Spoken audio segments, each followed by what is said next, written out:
This program is brought to you by Dolco Media. Fixing South Sudan, ideas for the new nation. With award-winning journalist Mading Mor. Absolutely.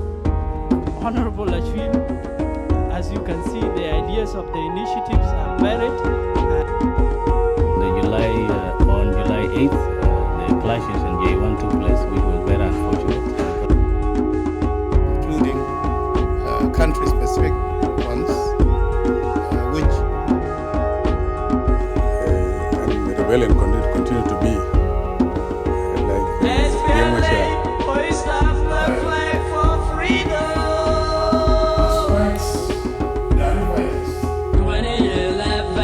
Fixing South Sudan, ideas for the new nation. Hello and welcome to Fixing South Sudan, your ideas for building the new nation. I am Madingo. With us for the one-on-one interview is Alfred Taban, a veteran journalist and the proprietor of the Juba Monitor English Daily. Alfred is a former BBC Khartoum correspondent and former co-founder and chairman of the Association of Media Development in South Sudan, AMDIS. Mr. Taban has been to jail cells in both Khartoum and Juba, winning him accolades as a press champion and nothing short of a liberation hero. He is winner of the 2005-2006 British Government Speaker Abbott Award and US 2006 Democracy Award of National Endowment for Democracy, among other honors bestowed upon him. Most recently, the 60-year-old Alfred Taban has been nominated as an SPLM, appointed as an SPLM IO in Government Member of Parliament, representing Kajikaji, as well as a member of the Steering Committee for the National Dialogue Initiative. Our topic is Juba Monitor as an idea for fixing South Sudan. Honorable Alfred Taban, we are pleased to welcome you to Fixing South Sudan. How are you? Thank you very much. You're doing very well? Very well. So it's a pleasure to welcome you to this program, and we are talking about Juba Monitor as an idea for fixing South Sudan. Before it was Juba Monitor, it was Khartoum Monitor. That's correct. And as I understand, you are not even a journalist by training. Tell us about your medical background and how you ended up in journalism. Yes, I can definitely tell that. I joined the University of Khartoum as a medical student to study medical laboratory sciences. That is way back in 1976. Then I studied for 3 years medical sciences, but politics started to interfere in my life because I was the head of a student union called Kajukeji Students Union, and this brought me into conflict with the authorities in Khartoum. They didn't like my politics, and I didn't like theirs, so conflict was inevitable. I was just failed. I was doing very well in my studies, but when the results in the third year came, they said I failed, I should be repeated. And that's what I could not take. To be repeated when I was doing very well, so I refused. So I just dropped off and went to journalism. And you studied out a bit as an activist, and then that activism drove you to journalism. Yes. What about journalism did you encounter or did you like? Yes, journalism, of course, I liked it even before. When I was still a student. When I came to Juba here, I was writing for Nile Mirror at that time, and South Sudan magazine, Southern Sudan magazine. It was a monthly magazine published here in Juba. So I was already doing a bit of that, and I liked my work. So when I started to work now for the BBC and Khartoum Monitor, then I dropped this other let me underscore one thing. After you drop out from the university, when you said you joined journalism, was it journalism training or journalism practice? I did both. I studied by correspondence in a British institution. I think New Jersey Tutorial College for writing and journalism, creative writing and journalism. So I studied there for 1 year, but of course it was by correspondence.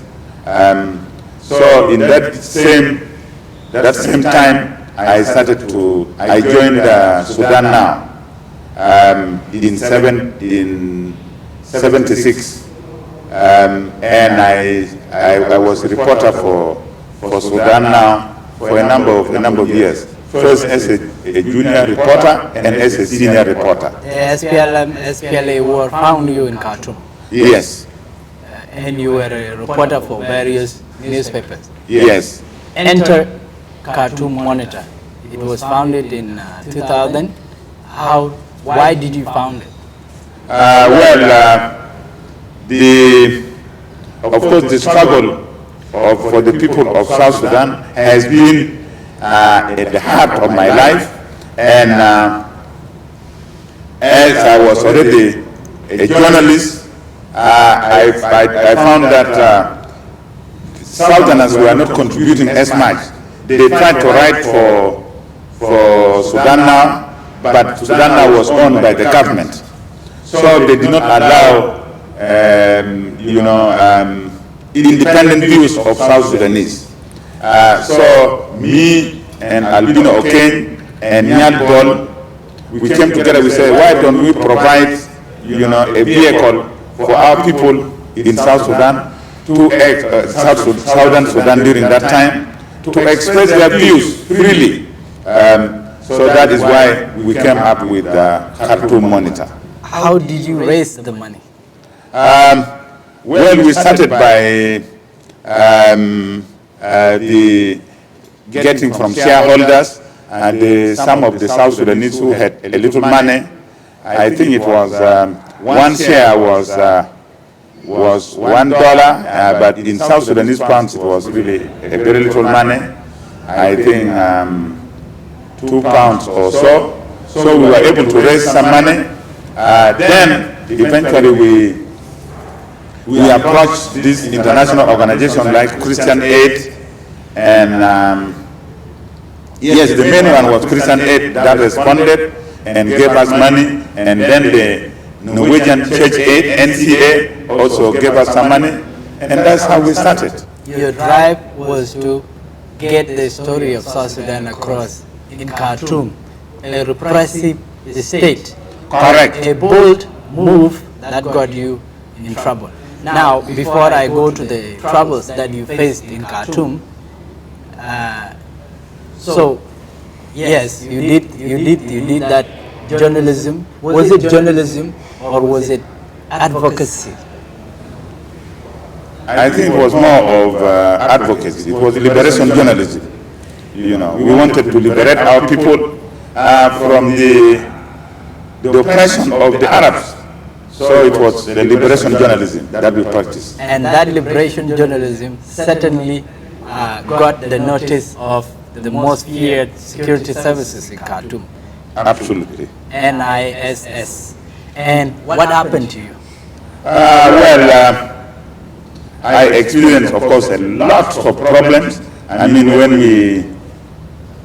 the scrutiny of the security was so extensive. I mean, they first started they were suspicious of us, of course, and they started to censor the newspaper. Right, they would come with their own security men to read all our stories. Before publication? Yes, in the newspaper. So any story they did not like, they just took it away. But that was not enough. When they became more serious, we also became a bit more serious. And especially I had a column called No, it's the same name. Let us speak out. I started it during that time. And I was, I was very furious. I was attacking the government. I say you are suppressing the people of South Sudan because these people are Christians, they are Africans, and you don't like them. That made them very furious. So they started to pick me up for detention. Sometimes they'll take me for 2 days, sometimes for 2 weeks, sometimes for a month, and so on. Why were you so courageous? Was it recklessness, or did you know the risk involved? I knew the risk. I knew the risk involved. And they were worth taking. But I knew, yes, it was worth taking it.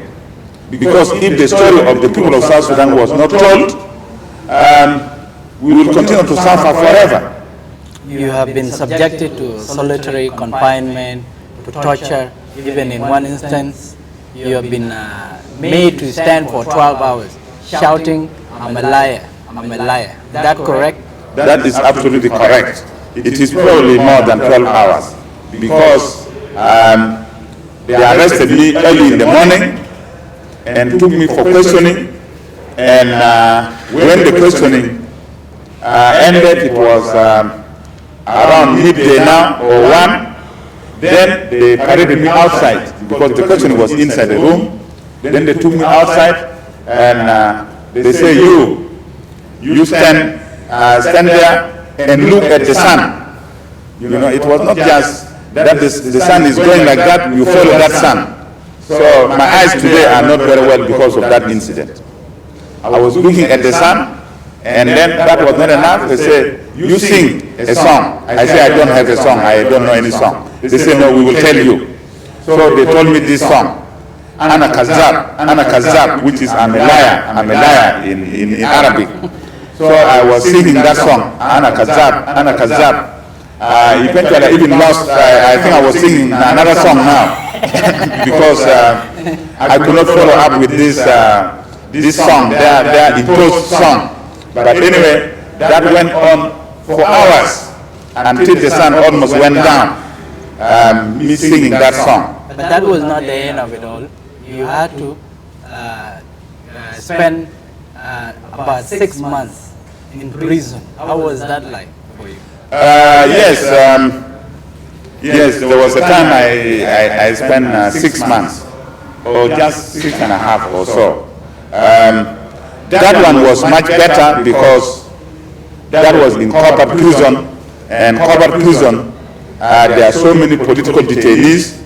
At one time, I spent with Sadiq al-Mahdi, who was the Prime Minister, the former Prime Minister, and another time later on, Hassan al-Turabi was there. So the treatment was very good. You know, you have a bed, some people were preparing for you meals, there was television. So it was, although if they wanted to torture you, they will take you out from there and go and torture you somewhere. But that one did not happen to me in Khobar. But it was the best time because there I met so many Southerners. Some of whom freedom fighters. People like MP Arab Madud. He was there with us until he was taken to Kassala and so on. And I also met so many Northerners who were very, very good people. I mean, they were, I don't remember their names, but we are talking about communists whose ideas were very similar to those of Southerners. Did you regret while in prison? Did you regret? Did you feel that maybe there was no hope at the end of the day? No, I actually there felt... must be some low days. Yes, I felt very optimistic, mainly because of meeting these people. Mainly not Southerners, but Northerners who also believed that the system had to change, especially the communists. The communists were so serious, and they said, this regime must go so that we can liberate the whole Sudanese people, not only South Sudanese. Because they realized that the South Sudanese were suffering, but the people of Darfur were also suffering. And so this regime has to be changed so that these areas can be liberated. Let's take a break from here. Yeah. This program is brought to you by Dolco Media. Catch up with your host on SSBC TV every Thursday 7:30 p.m. to 8 p.m. and repeat of the same every Friday 12 noon to 12:30 p.m. and on SSBC Radio every Saturday after 7 p.m. English news and repeat of the same on Monday after 7 a.m. English news. For more information, contact +211 953 333 119 or send the email to madingor@gmail.com or else visit www.dalcomedia.com. Welcome back to Fixing South Sudan, your ideas for building the new nation. I am Adingor. With us for the one-on-one interview is Honorable Alfred Taban, proprietor of the Juba Monitor newspaper and a veteran journalist and now a politician. Let's come to then Southern Sudan. The CPA was signed and South Sudanese or Southern Sudanese then found themselves flocking to Juba. So we came to Juba and you did not give up the idea of the newspaper. Khartoum Monitor became Juba Monitor. What was the mission now? The liberation had been attained and you still insisted on having your newspaper. What was the reason for? Well, yes, the idea of forming the Khartoum Monitor and later Juba Monitor was really to liberate the people of South Sudan, but also to ensure that the people of South Sudan lived in dignity and prosperity. Now, when South Sudan became independent, the same idea continued, that we should ensure that the people of South Sudan live in dignity and achieve prosperity. Now, this could not be achieved except through continuation of the newspaper and its values from Khartoum and continuing it in Juba. Of course, if we could have brought Khartoum Monitor to Juba, that would have been perfect. But of course, it was not possible to bring Khartoum Monitor to Juba. So we instead started Juba Monitor, but we retained the same principles, but added on to another, this one of ensuring that the people of South Sudan lived in dignity and prosperity, that they prospered. Did your tone change? In Khartoum was an erstwhile enemy. And in 2005, 2006, we were starting. And so how was Juba Monitor from the start? Did it assume a bombastic attitude that it had, that its predecessor had, or was it a clean break, a new start? It was not so much a clean break because we continued the same policies we had in Khartoum, that of criticizing the government for its failures. And there are a lot of failures in South Sudan, as is the case now. I mean, we had the case of corruption. I mean, the people of South Sudan were suffering mainly because money that should have gone to provide services went into hands through corruption, into private hands through corruption. So we are very critical of that, and we continue to criticize the government. But also, of course, when there was a need, and there was some need where the government took some good decisions, we also praised the government. But mostly the decisions were wrong ones, and we criticized in the same way that we are criticizing Khartoum. And you found yourself criticizing the government, and was it continuation of the liberation journalism, or was this pure journalism, impartial journalism? But clearly that was not the case. It was still journalism, but corrective journalism. I mean, we definitely were coming up with solutions how things could have been done better. Yeah. We were critical, but we were also providing a way forward. We were saying, this is wrongly done, do it like this. So it was more of, correcting things. What surprised you, Juba and Khartoum, contrasting them in those days? Were there any surprises about whether the two were mirroring each other, or there were great differences? This is exactly what surprised me, that they were mirroring one another. I mean, I remember in our struggle in Khartoum, when I was being arrested, they were also arresting many of the Southerners. I mean, people like Arab Madud, people like even Pagana Mom. When he was already Secretary General of the SPLM here, he was being detained in Khartoum. Now, when we came to Juba, I discovered that these same people who were being arrested together with were the ones now who were also arresting me. So it surprised me very, very much, because we were fighting the same struggle, but here now they became like those in Khartoum oppressing me and oppressing other journalists, and that was a great surprise. How was that happening? Well, they were imported the same tactics that came from that were done in Khartoum, and they were doing it now here in Juba. I mean, ensuring that newspapers were censored, and if the reporters or journalists they did not like, they would then take them for detention. This was exactly what Khartoum was doing. What is your version of journalism? Is it a free for all, or is there room for responsible journalism? Yes, there is definitely a lot of room for responsible journalism. But definitely, freedom of expression must be exercised at all times. You know, so it's not just a question of just criticizing somebody just like that, but ensuring that you don't criticize. When you criticize, you put it in a separate. It's not a news item, but a news item you should an opinion. It's an opinion. You should put it as an opinion, and has to be factually accurate. And it has to be factually accurate, or else it will be defamation. Absolutely. And you are saying anyone is entitled to their view, even if it is defamation? Everyone is entitled to, even if it's defamation. Well, defamation is prosecutable. Yes. Under the law, under the media laws. Absolutely. And if you defame somebody, yes, you can be prosecuted. And that is absolutely correct.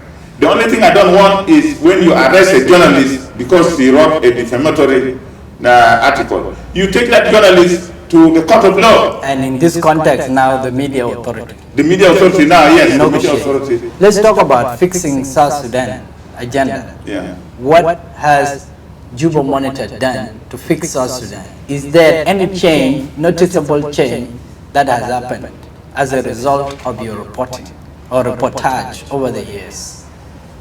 Yes, I mean, of course, fixing South Sudan is not going to be easy because a lot of things have gone wrong.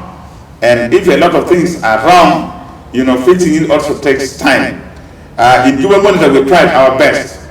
We tried to, you know, when wrong policies are taken. I mean, examples like the removal of subsidies, you know, subsidies on basic commodities like sugar, petrol, and so on. Before that was devaluation. Yes, before that also devaluation.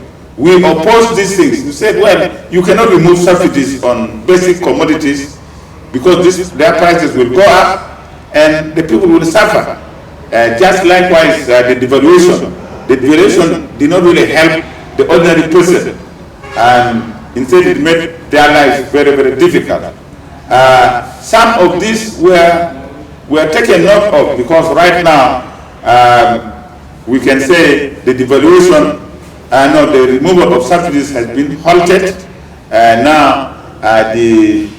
Partly because of your work. I think partly because of our work, yes, the pressure we exerted. So yes, we have not entirely succeeded, but we have made our contribution to ensuring that things are done in a better way and the livelihood of the ordinary men and women of South Sudan is taken into consideration. Last year you were arrested, and you were arrested because you wrote a column article where you called for the incumbent president to step down and the rebel leader to both step down. And the arrest came and you went to jail for about 16 days. 13 days. 13 days. Yeah. Was it deserved, or was it an aberration of your rights? It was definitely a violation of my rights. It was not deserved. I mean, if it was deserved, they would have taken me to court. They didn't take me to court, and now even there is no case, absolutely. Because that is, they tried to take me to court and brought, charges against me for trying to undermine a constitutional regime, which is a very serious offense. It's like I'm trying to overthrow a government. But when they tried to go to court, there was nothing, But how do you make such a call as a journalist? You are not a politician, and you're calling for the two men to step down. Is that your work? Is that journalism?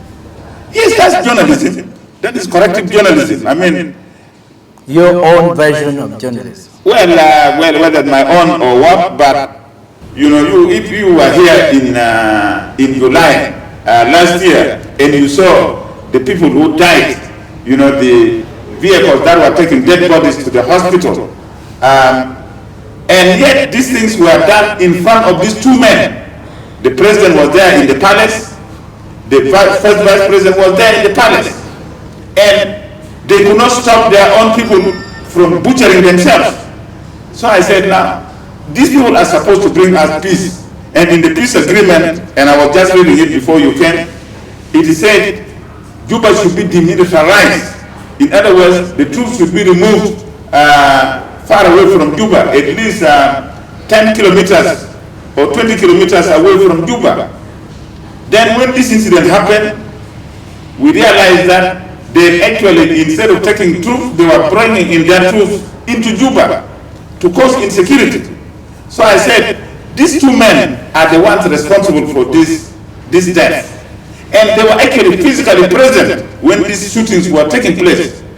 So they are not fit to hold these positions. Now, and that's why I called for their removal. Talking about the transition to politics, you have recently been appointed as an SPLM-IO member of parliament representing your area, Kaji. People knew you as someone who fought for everyone's rights, but now you found yourself joining a faction. And what is interesting, whether it's coincidental or otherwise, you call for both the leader of the SPLM and the leader of the SPLM-IO to step down, and now you are joining neither of the two men, but the other one. Was that the intention? No, it was not the intention. In the first place, I don't like appointed politics. I like elective politics. And what I wanted to do was to contest for elections for the seat from my home area, which is Kajukeji. But what happened is that I was informed by the leadership of the IO that their representative in Kajukeji, in my home area, had run away. I think he went to join Real Machar, I don't know where. So the seat for Kajukeji was vacant. So they asked me that, are you interested in taking that seat, which is vacant? So I told them that absolutely yes. So if any party would have asked me to take the seat of Kajukeji, I would have taken it. Whether it came from SPLA in government, or it came from SPLA-IO, it came from any political party. You fought against the establishment, all of these people, and in the end, you have decided to join them. You are with them. And by association, you are guilty. Guilty of what? Guilty of all the things that you criticize them for.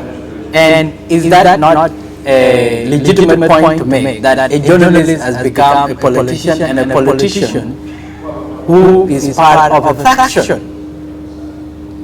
Well, actually, this idea of faction within the SPLA, I don't recognize it. I've been an SPLA member for many, many years, and I still remain an SPLA member.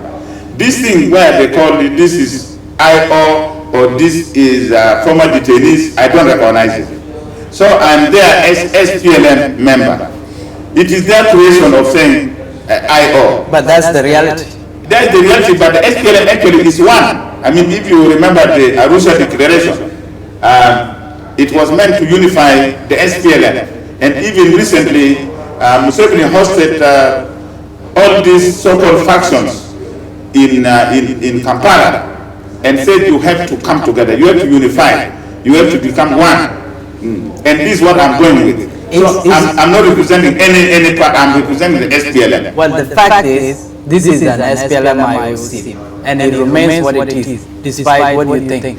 Your former friend, Niall Paul, has described the parliament as a silent prison. And just like you also joined IO, and then later exited out of it. Is your story going to be the same with this? I did not exit any party. No, Niall Paul joined the SPLM-IO. He was a journalist. He became a member of the SPLM-IO, and then later got out. Is that the similar story for you? Well, it's definitely not. For the simple reason that, as I said, IO was the one who said our seat, the seat for Kabikeji, is vacant. If the government had come, or IG, or Salva himself had come and said, well, we have a seat here, I would have taken it. But it was IO who came. But to me, there is no difference. Does it not make you an hypocrite when you embrace the same people you were criticizing? No, you don't embrace people. This one, the seat was given to me by IO. IO is not a person. IO is an institution. So whether it's headed by Riek Machar or Taban or Salva Kiir or whoever is, this is something else. What I was criticizing was the behavior of these leaders. And in fact, what I called for was partly done because Riek Machar disappeared. It's only Salva Kiir who is still there. So what I called for is partially done because Riek had disappeared. And that is good. Now that you are a member of parliament on the IO ticket, you have resigned from AMDIS, what's going to happen to Juba Monitor? Juba Monitor is left in safe hands because the people I've left there, the editor-in-chief is now Anna Nemiriano. Anna Nemiriano is a very capable journalist, a very capable editor-in-chief, and she will continue the job. And the ownership will continue to be yours? Luckily, I'm not really the only owner because we are talking about shareholders. We are talking about 10 shareholders. I'm just one of them. So you are going to liquidate your shares? No. It's going to remain. Why should I liquidate it? Because you are a constitutional post-holder, not allowed to own business. No. I don't think there's a law like that. There's no law that you have to liquidate your shares in any company. No. Are you convinced beyond your work with Juba Monitor? Juba Monitor will continue to be integral part of fixing South Sudan. Absolutely. It's a good idea for fixing South Sudan. It is a good idea, but as I realized, you needed a stronger institution. That's why I joined Parliament. I want to continue the job of fixing South Sudan, and I believe I can do fixing more in Parliament than in Juba Monitor. Because as a journalist, it is important you bring out ideas which sometimes are ignored by the authorities. Honorable Alfred Taban, thanks for being on Fixing South Sudan, Ideas for the New Nation. Thank you. And thank you for being on Fixing South Sudan, Ideas for the New Nation with me, Madingor, every Thursday, 7:30 p.m. to 8 on SSBC.